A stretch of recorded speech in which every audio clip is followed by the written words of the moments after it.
folks, what is going on? My name is Jonathan. This is Comic Book Cinema. This is where we bring you the best comic book movie content. Don't get it twisted. This is not just for men hair care promotion hour. I know you might think that by some of the guests that are featured on this show, but no, it's not. This is Comic Book Cinema. Today, I am joined by someone who's enjoying a fine meal, apparently, Mr. Grant Watley. What's up, Grant? What up? Nice to be here. I'm also joined by Jason Galt himself. Hey. Jason, do you have anything you want to mention? Yeah, Jason Explains It All comes back this week, and it's just me and my wife explaining where I've been this week or this last year. So it'll be fun. But next week we're doing Superman 3, and the next week we're doing Man of Steel. So wow, what a blatant copier of much more successful comic book episodes. Well, I mean, I watched both of them, so I was like, well, I'm not gonna waste them. Might as well, right? Can't waste the content. And Tim, what's going on, man? It's good to have you back. I just found my new laptop screensaver, and I couldn't be happier, man. I'm here to promote the good word of Superman 3, the best superhero movie of all time. Oh, of course. It is hands down. I mean, guys, I really had a hard time. Like, I was watching this film and I was like, dang, this is really high quality stuff. I was shocked. I was taken aback. This was actually me watching the movie. Like, this was the face I made like pretty much during every scene. So today, if it's not obvious already, we are going to be reviewing Superman Trace.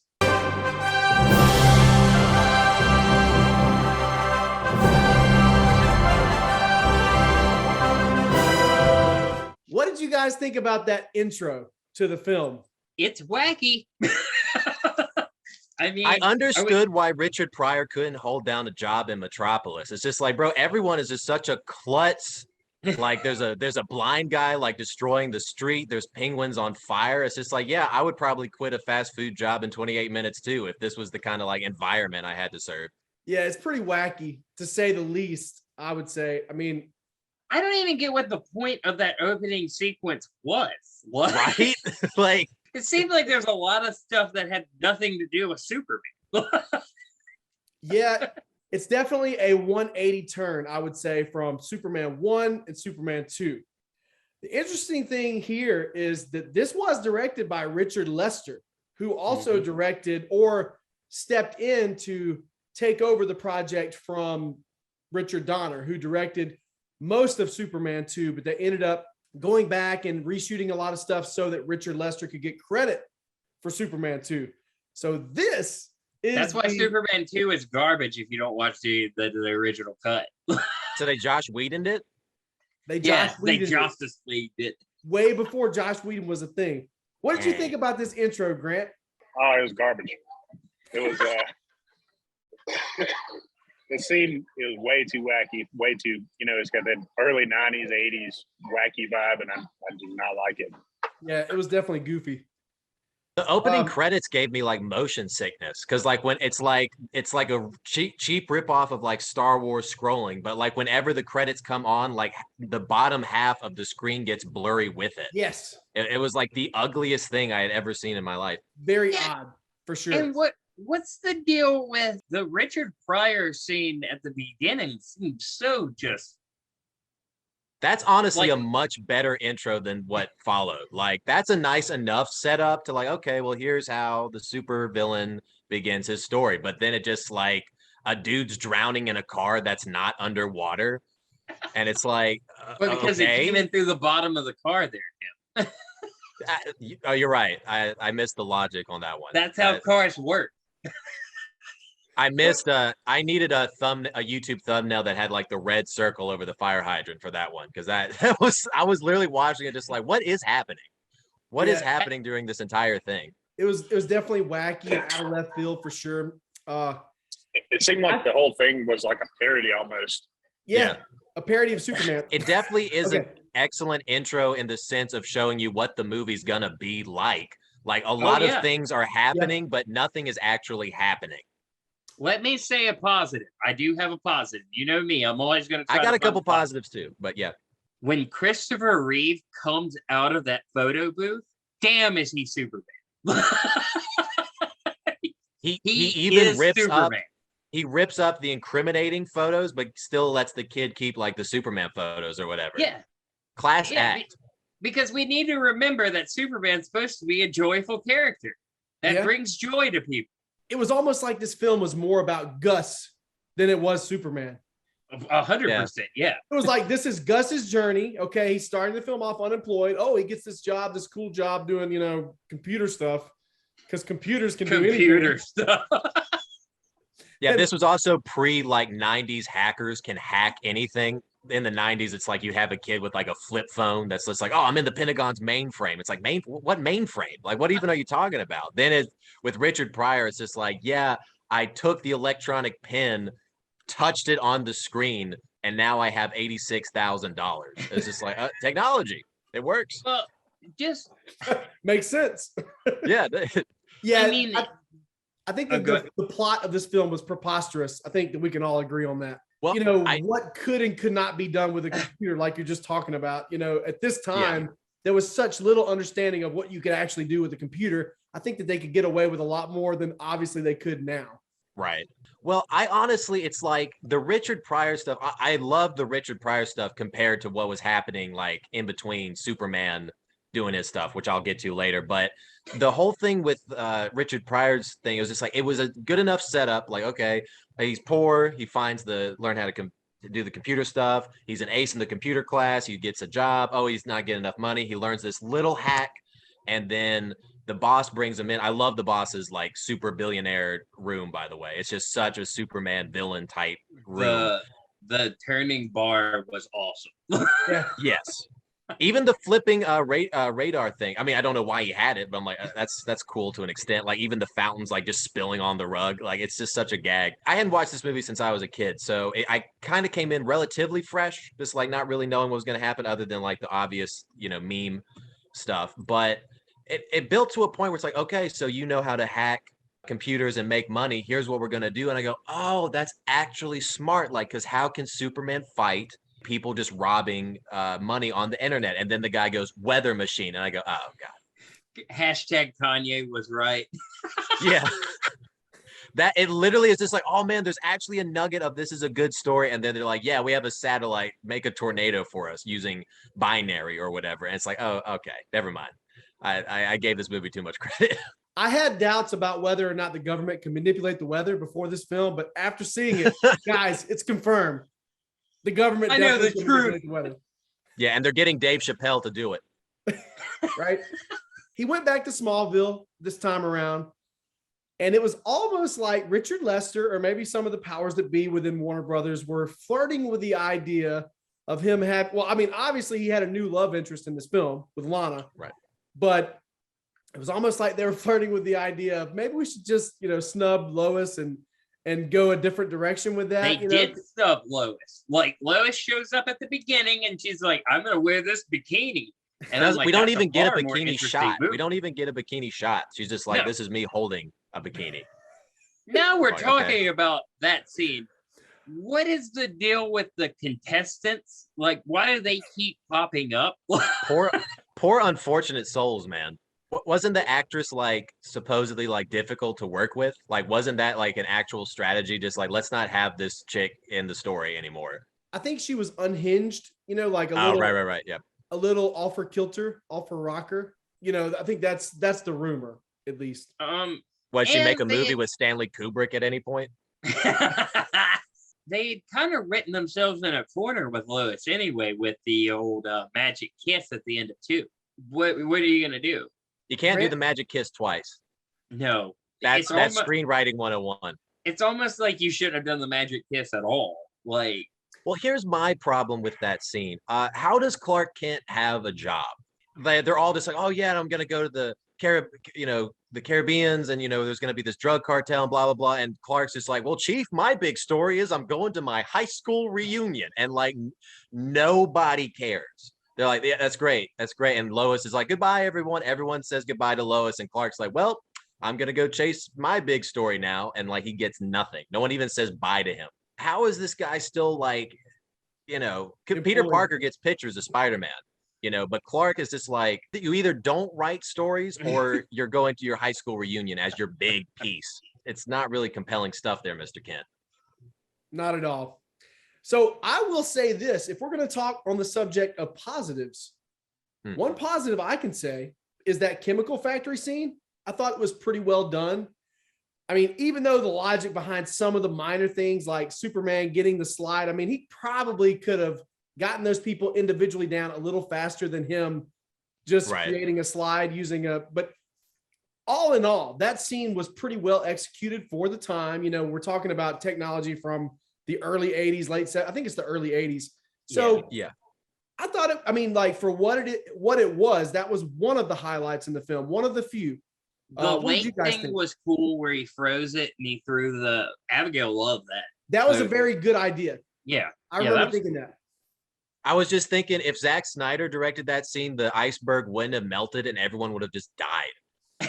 Like it would have just like I was literally thinking just like, wait, how is this gonna it's gonna rain. Right. So and then Lana Lang would have been like, good, those people deserved it. No, but I will agree that whole scene had a feel of like the old animated TV show, like even with the acid like turning red when it was like getting more dangerous and stuff. It had just a classic Superman vibe. I also thought that scene was pretty good. And I love that somehow Jimmy Olsen has to find a way for himself to be in danger. Yeah, I think my favorite scene in the whole movie was when the penguin was on fire and he like blew it out and he placed him back in the road to get probably ran over. Just didn't even think anything was odd with that. Just like, okay, there's a penguin on fire. I'm Superman. I usually fight villains with a gimmick and stuff, but this doesn't seem distressing at all. I thought Richard Pryor was fun. I mean, he's a phenomenally funny dude. So and he is. Don't get me wrong. He is the GOAT of the 70s and 80s. One of the GOATs. However, maybe you guys disagree with me, and that's fine. But in this film, I didn't think that he particularly shined that much. Well, the material he was given with was just so odd. It's like, so is he like, and I mean, we'll get to it later on in the discussion, but it's just like when he shows up as like the general character, I'm just like, it's not established that he's like this con artist character impersonating guy, or like when he's like getting the guy drunk and he just has a giant cowboy hat for no reason. Okay, I love that scene. I love that whole sequence. I like when he has to tie the guy up to do the keys at the same time, and when he's drunk and like he's like trying to hack and he's like not hacking right at first. That's all good, but I feel like Richard Pryor was probably one of the highlights for me, but like he still wasn't given a lot to work with. Yeah, he was handcuffed. The sequence where he's talking about Superman coming to Columbia and stopping the hurricane or whatever, that whole sequence, the reason he got the job was he was on Johnny Carson and he did that set where he's like, and Superman's flying around and he's doing this, and that was all from the Johnny Carson interview. And so by the way, I've heard that too, Jason. And by the way, that was the Louise before we had Louise in Ant-Man, right? Did you guys notice that? I was thinking that the whole time, like, dang, look at this. This is Louise 30 years before. Definitely. But then they ruined that scene with him skiing over the off the top of the building. I love, though, that was too much, but I love that super rich guy just has a ski slope on top of his skyscraper. That, to me, that was one of the gags that actually worked for me personally that I laughed at. It's like it showed him skiing and it zooms out and it's just a ski launch on top of a skyscraper. I just thought that was, like I said, classic, like silly Superman villain type stuff. Like, of course he does. Of course he does. He's super rich. You know what I thought was great?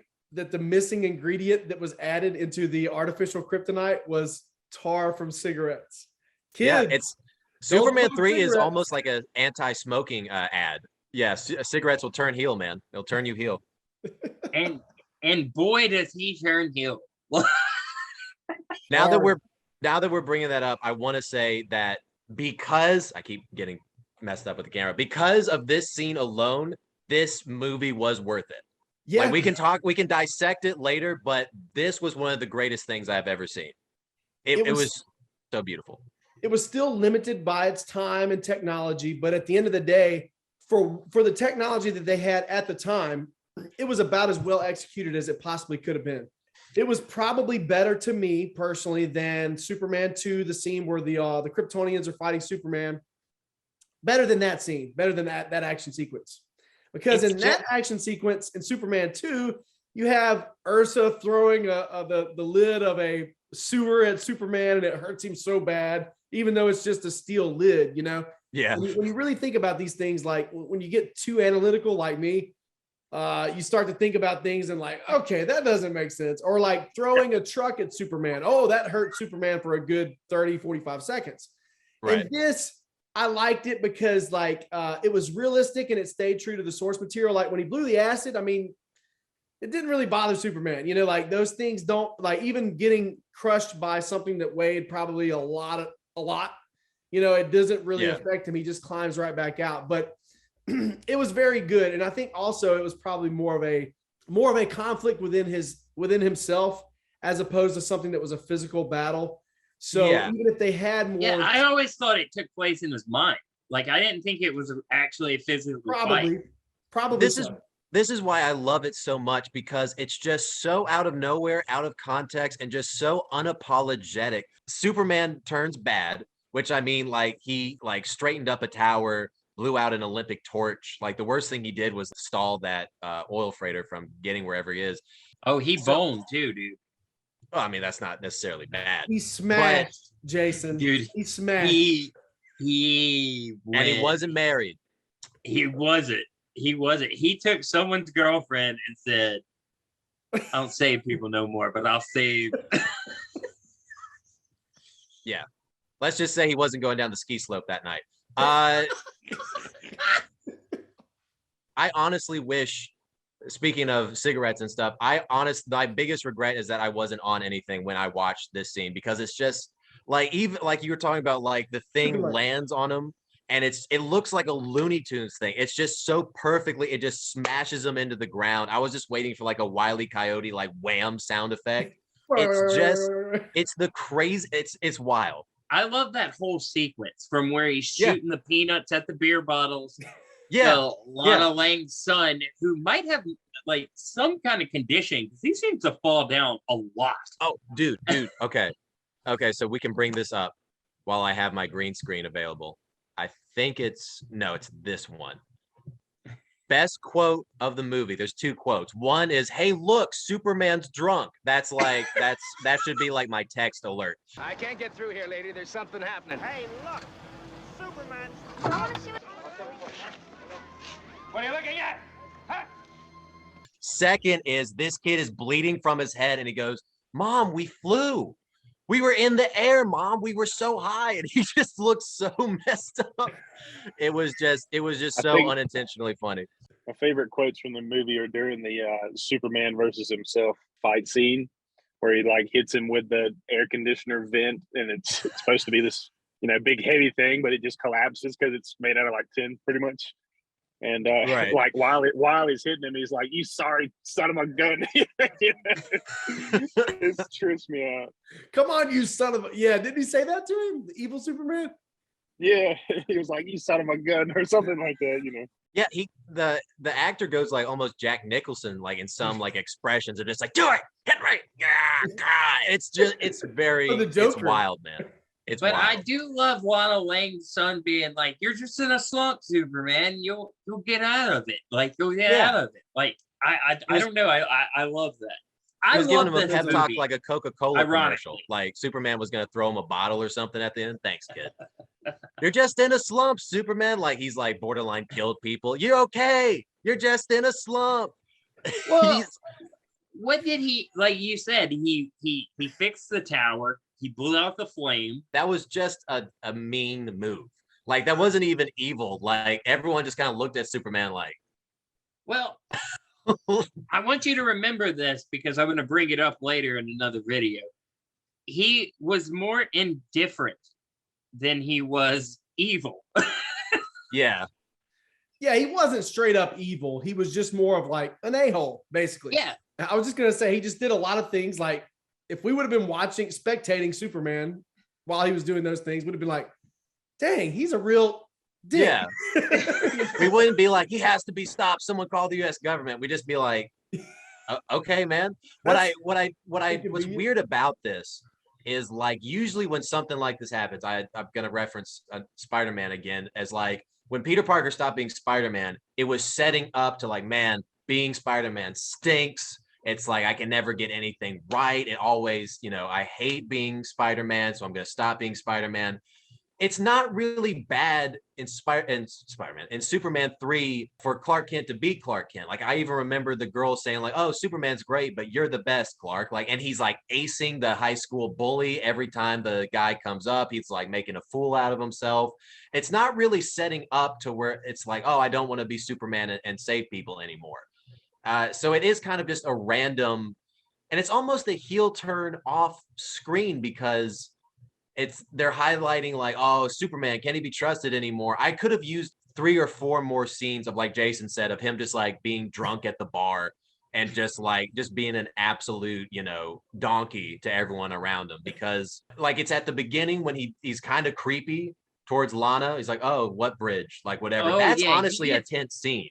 It Yeah. reminded me of like Homelander from The Boys almost. It's interesting though, because it seems like that type of behavior was a lot more accepted in the Right. late 70s, early 80s. You see more stuff like that in films. And not only do you see it, but they present it to you in a way like, oh, this is normal. Like this is how Right. guys flirt with girls. Walking up, sitting next to them, grabbing their leg like, hey, what are you doing? Do you think it would have been more uncomfortable if it would have been Lois instead of the Lon Lane character at all? I think what adds to the tenseness, I mean, like Superman's kind of like giving her like the X-ray vision look, but it's like he's not being like he's not doing anything crazy. What's more tense is like there's an emergency and he's just like, oh, let's chill out. Coffee's still on. My thought process is it shows another level of an evil for Superman to do, because he kissed her to wipe her memory to save her, and now he's trying to pull her right back in because he's evil. So it negates the big sacrifice that he made in the second. The Lana Lane character is just, she's a non-existent for me, really. Like she's discount Lois. Yeah, she's discount Lois. I wanted Lois Lane way more than I did Lana Lane. Is she though? Is she really like, I don't know. I thought actress wise, like, her acting ability. I mean, Margot Kidder is a good actress. But is that the one? That's the woman that played Lana. No, that's Margot Robbie is Margot Robbie is Harley Quinn. Margot Kidder is Lois.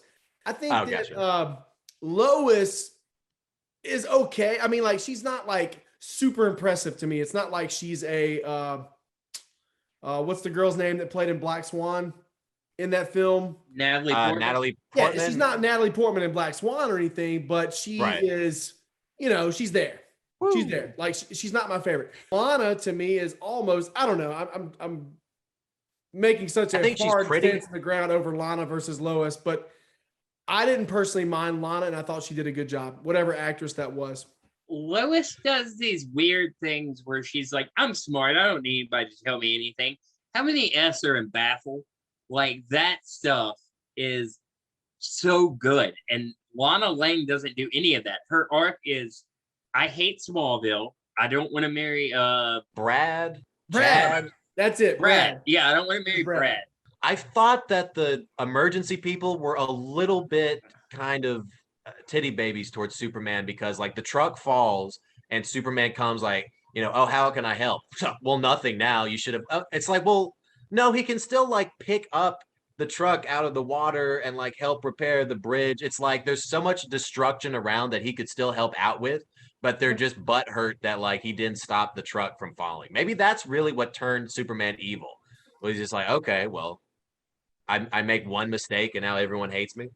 I'm just gonna get drunk and fire these peanuts at people which is awesome. Bullseye. Yeah, that was great. Yeah, that really was a phenomenal scene. Oscar stuff. Oscar worthy stuff. Hey, look, Superman's drunk. Kid, I thought that. And you're right, Tim. That has got to be the best movie line of all time. Honestly, I think that having Superman at the BP oil spill back in '08 or whenever that happened would have been very beneficial because, man, he was blowing that oil back into that boat like a champ, wasn't he, Jason? We've spent a good long time talking about the first two acts. I guarantee you we'll spend like 2.5 minutes on the last act. What? That's all With it's really the worth giant discussing computer? because it just falls apart. Like it just everything that it had going for it, I just feel like at the very end is like Once they introduce the giant computer, it's done. the giant computer looks cool design wise, but I also like that they hint that the bimbo character is actually really smart.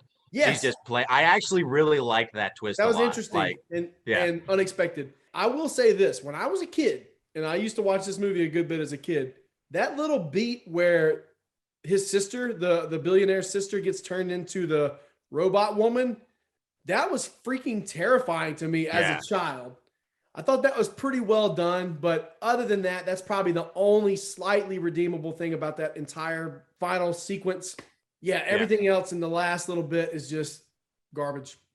I also really enjoyed that she got turned into. I thought because like I said, I hadn't seen it in a while, so I couldn't remember. I thought she was like just gonna get like sucked into the machine. I was just like, okay, well that's kind of creepy and cool. And then she becomes the robot, and I was like, I like that. I like that a lot, actually. I do have a note that says Superman smashed with a laughing emoji. and then hit her with the new number. Who this? Yeah, I know, right? That was the ultimate at the end when he was just like, I'm sorry, I don't remember you. Yeah. That was his last evil act as Dark Superman. Was second, like only little redeeming part of the final, which is what we brought up at the beginning of that we liked the acid scene or whatever.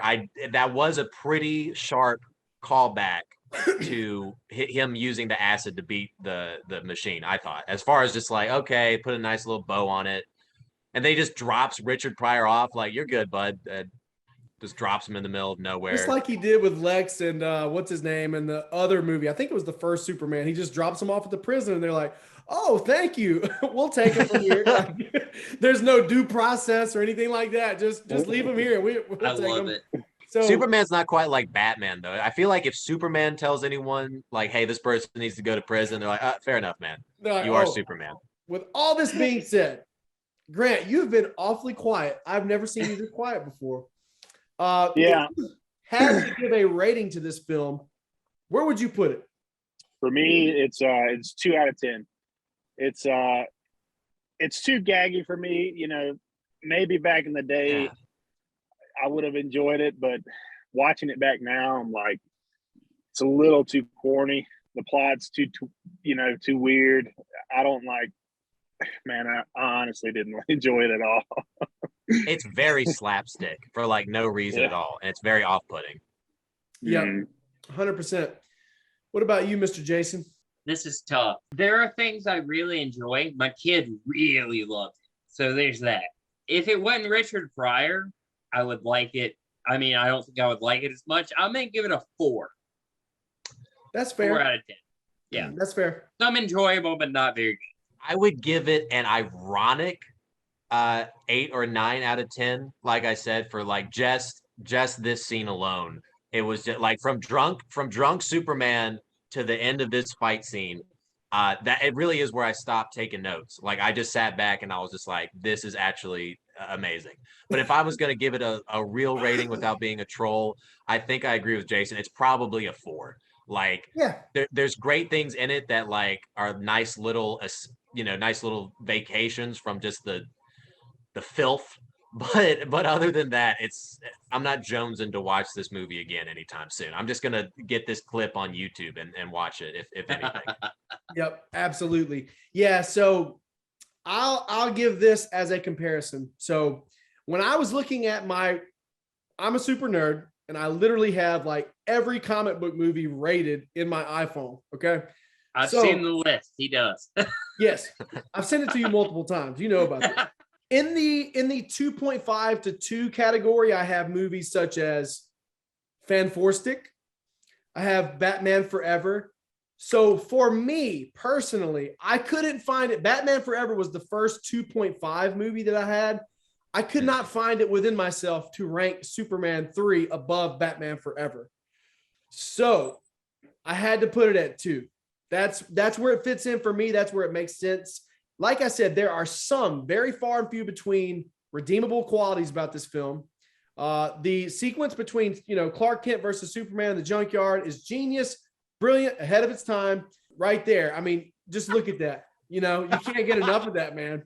And Looks also, like you can't I either. said, little bits of glory here and there. Like with the chemical scene, like we referenced. And I enjoyed every second of Superman being evil. It was so entertaining. But with all that being said, the ending, the final boss, villain, whatever you want to call it, was garbage. The billionaire, I forget his name because he's so forgettable, is basically just like the studio saying, okay, we don't have Lex Luthor back for this film, so who can we put to fill those shoes? It was like just a Lex Luthor ripoff in my mind. Yeah. Too goofy, too wacky. Obviously, the special effects are dated. So yeah, that's kind of where I'm at. But Fair enough. anyway, This movie has been judged it has been judged. and it has been found wanting. Thank This is you what so this much. movie deserves right here. just 2 of these. So guys, thank you so much for joining me for this episode of our Superman 3 review. If you haven't already, make sure you check out Jason's podcast. Jason, you want to plug that one more time? Yes, it's Jason Explains It All. It's on iTunes, it's on Google Play, and it's on Spotify and Anchor if you use the Anchor app. So, And for Tim, sure. you have a strong social media presence as well. You're pretty strong on Instagram, on the gram, and you got a nice Yeah. little TikTok account. You got a decent amount of followers on there. I'd be trying out here in these digital streets. You can follow me at comedian_T.WAT. Ask your parents what that spells. TikTok, comedian Timothy Watkins, and follow me on YouTube. The Timothy Watkins program is coming back not too far from now. And yeah. You can find me. I'm out here. Thank you so much. And until next time, have a good one, folks.